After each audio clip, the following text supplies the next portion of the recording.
What's happening, guys? It's me, Drew, aka the Green Arrow, and this is slightly different, guys. This is a little podcast that I'm gonna do, and basically, what I want to do is I want to talk about our shows that we're watching at the moment. Go a little bit off script, talk a little bit more about them, and what I'm hoping would actually come up. So, first one I'm actually going to talk about is Legends of Tomorrow. At the moment, as you guys are aware, I weren't covering Legends of Tomorrow on my channel. I am getting one of my mates, Harley, to fill in their time from Arkham and come do a little review for me, which is great. She's loving doing Legends of Tomorrow. She can get herself into all kinds of trouble doing that. So it's all good. But I want to start off with talking about Legends of Tomorrow, because I don't know if you guys agree with me, but last season it sucked. The way they were going after Vandal Savage through the whole season was just really poorly put together. Like, it was just really bad. I didn't enjoy it at all. I enjoyed the last couple of episodes of it. It was really good. You got to see the Time Masters get, basically destroyed. That's what they pretty much did. The Legends pretty much destroyed the Time Masters, and that way they basically do whatever they want to do, kind of thing, which is pretty cool. So we start off season 2, and I'm really big into season 2 at the moment. I'm liking it a lot. It's got the JSA, the Justice Society of America, which is awesome. I've been waiting for these guys to actually appear on TV for a long time, but yeah, you're not actually getting the full JSA, unfortunately. The first couple of episodes, you were introduced to the JSA. You were introduced to people like Commander Steel, Nightshade, Vixen, Hourman, and slowly going through. You think to yourself, wait a minute, are these guys going to become a part of the Legends team? Additionally, that's what I was thinking. I was thinking basically that they were going to come part of the Legends team and all was going to be good. But didn't quite happen that way, guys. Like, it didn't. For some reason, they decided to go against putting all of the members of the JSA and making them Legends, which is cool, but they have got one of them, which is Vixen. And Vixen, she's an ancestor of the Vixen that you saw on Arrow, and the reason they did that is because they actually do want the original Vixen to come back again, because obviously she's done the animation series that she done called Vixen. If you've not seen that, guys, I'd recommend going watching it. It's got the Flash in it. It's got Barry Allen, the Flash, and it's got Oliver Queen as well as the Green Arrow. So it's worth watching. It's supposed to be like a short little film, but they kind of broke it up into 5-minute sections, and I think there's about 6 segments of it. So it's worth watching. I watched it. I thought it was pretty impressive. Basically tells you a bit about Vixen and how she was like kind of raised, and she kind of fell upon, like, well, not fell upon because it was given to her, like the amulet, but the amulet started coming to life, and things started happening around the city, and it was all related to her sister, who was like kind of causing trouble, but she didn't know it was her sister at this time. And it's really good, guys. Just go and watch it. Like, I think you'll be impressed. I do quite like a lot of the DC animations. But anyway, let's get back to Legends of Tomorrow. So obviously you were introduced to the JSA of America, so I thought they were going to have him in there a lot longer. When they left it last season with Rex Tyler coming over, who is Hourman, coming over and saying, what, you guys sent me here and I'm here now, and don't go back to 1942. Do you really think the Legends are going to listen to you saying don't go back to 1942? Hell no, they're going to 1942. So that is exactly what they did. They went to 1942. And basically caused a little bit of trouble, You got to see, obviously you got to see the Legends, but you got to see sorry. Ooh.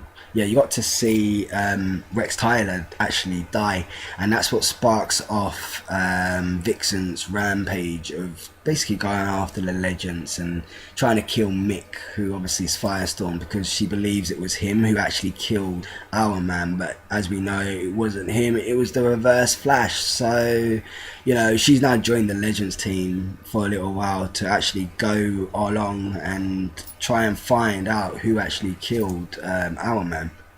So that's pretty cool. I'm looking forward to seeing a little bit more of that. You got introduced obviously to a new guy called Nate Haywood. He's basically an architect. He's a history historian. He basically knows a lot about the past. And this guy basically seeked out Ollie and said to him, listen, I know who you are. I don't really care who you are, but your friends need your help. And, you know, that's when he started his journey kind of thing. Ollie and him found the Wave Rider. Obviously, they found Mick, took Mick out of it, and asked him basically what's been going on. You found out that basically what Rip Hunt had done is he scattered the legends throughout time in different time periods. So you had Sarah, she was scattered in Salem, so she was seducing witches and they were looking to hang her. You had Ray, who was scattered in the dinosaur age, so you know he had a big face full of hair and you know all that kind of jazz, chasing dinosaurs with a stick. You know, that was pretty hilarious when we actually saw him trying to stab this freaking, I don't know what it was, Tyrannosaurus Rex or whatever with a stick. It was quite funny. Then you had Professor Stein and Jax, and they were where were they scattered? I think they were scattered in medieval times. So it was like the Queen, the Queen of France. They were in France, and basically they were used as gestures and all that kind of stuff, which was pretty ironic because obviously as Nate Haywood's going around, he's collecting all the rest of the legends, and like Sarah seduces the Queen of France just before the Queen of France was gonna have a little bit of fun with her husband, let's say, which would have created the next King of France. So, you know, Sarah kind of done a little thing there and seduced them, and it was pretty cool, man. Obviously, then we move on and we get to see them in basically it was a bit like Dynasty. If anyone knows the Dynasty era with the Chinese and all that, it was kind of like that. They were set back then. I've got my suspicions, like who the family was, because like to me they had a sword.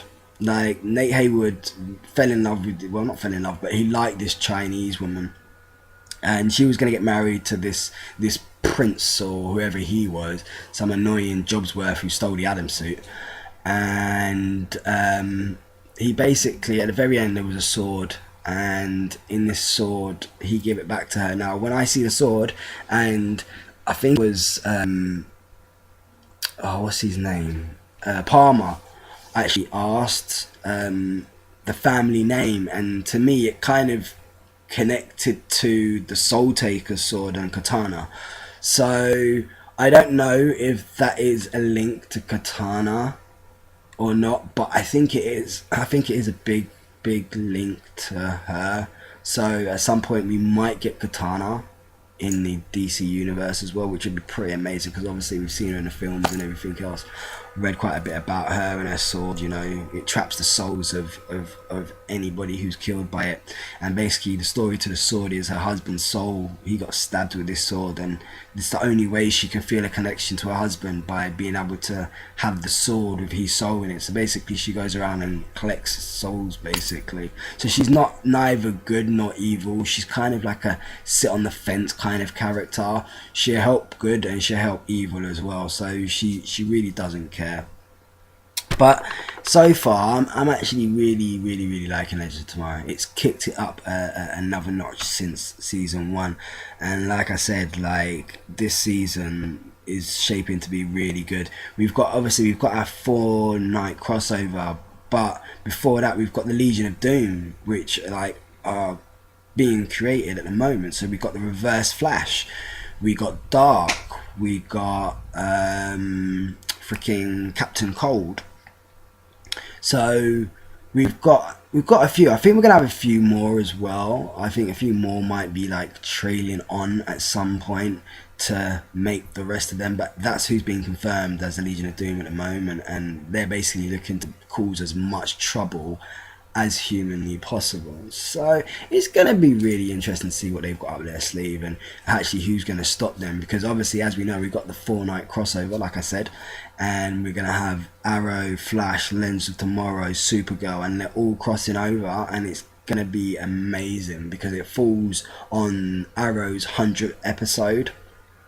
So they're going to kick it out the park, guys. I'm telling you now. Like, I weren't impressed with last season's Arrow, and I'll do last season's Arrow in another podcast, but I really wasn't like impressed with last season because it just sucked. But like I said, I'll jump into that in another podcast.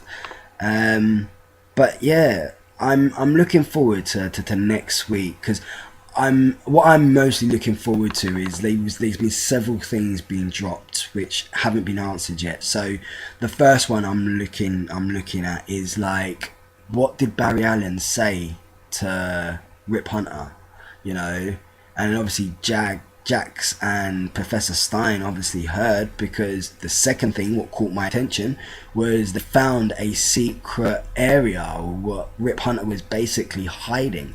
So why was he hiding that? Now my theory is that the tech he has aboard, because you got to remember, like, he's 30 years in the future, so all the tech that he's got has got to be from the Legends in some way or some form. I reckon that Palmer's got another Adam suit in there, tucked away in a tiny little box or whatever on the shelf behind glass. Can't get to it, I reckon, because obviously his Adam suit's been destroyed. So I reckon he's got one of them aboard the Wave Rider.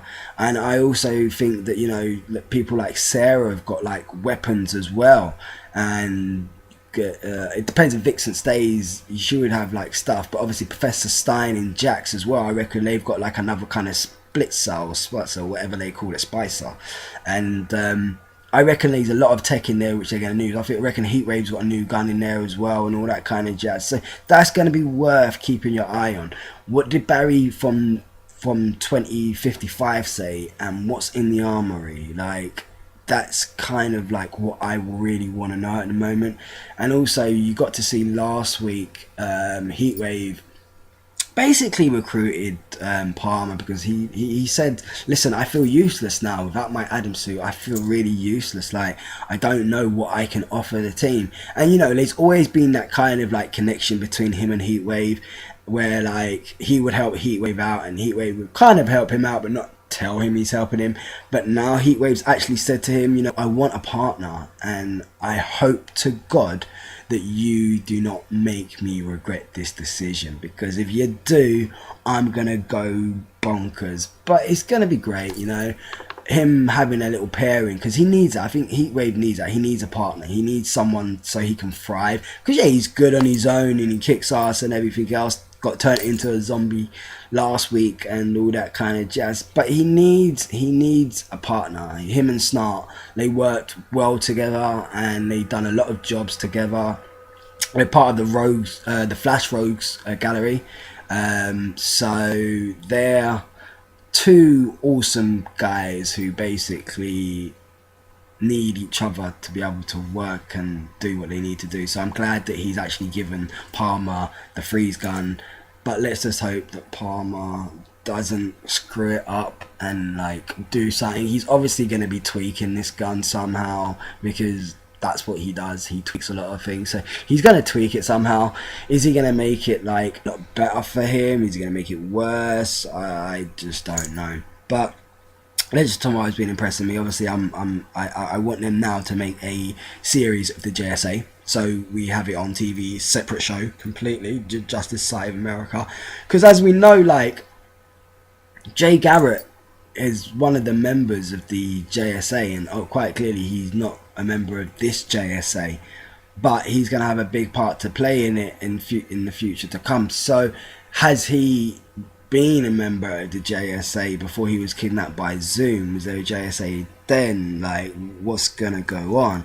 I want to know about these things because it's just all gonna help me make a decision on what's finally gonna happen. Obviously, we know as well that Nate Haywood, in one of the episodes, Palmer basically redesigned this vaccine, or this superhuman serum that the Reverse Flash give the Nazis, and he was going to inject himself, but he didn't. He injected Nate, and what's the word? And the response from him basically injecting him with this alloy, because he changed it, basically turns Nate into Citizen Steel. He's not actually like said his name's Citizen Steel yet, but he should be Citizen Steel because obviously his great grandfather is Commander Steel, so he's obviously gonna be, he's a citizen, so he's not no one else, so he should be called Citizen Steel, and that's going to be good. He's trying to figure out how his powers actually do activate, because like I thought it was through the Adam suit, but it's not. It's fear generated, but we don't quite know how at the moment, because like it just works when it wants to work, and thankfully it worked last week when it needed to, or he would have been a goner. But that's it really, guys. That's my first podcast really. I just really wanted to talk a little bit about Legends of Tomorrow, just so I kind of like threw myself into it kind of thing. Obviously I am going to be talking about all the other shows as well. I'll be talking about Gotham as well. I'll be talking about Arrow, and I'll be talking about The Flash and Supergirl.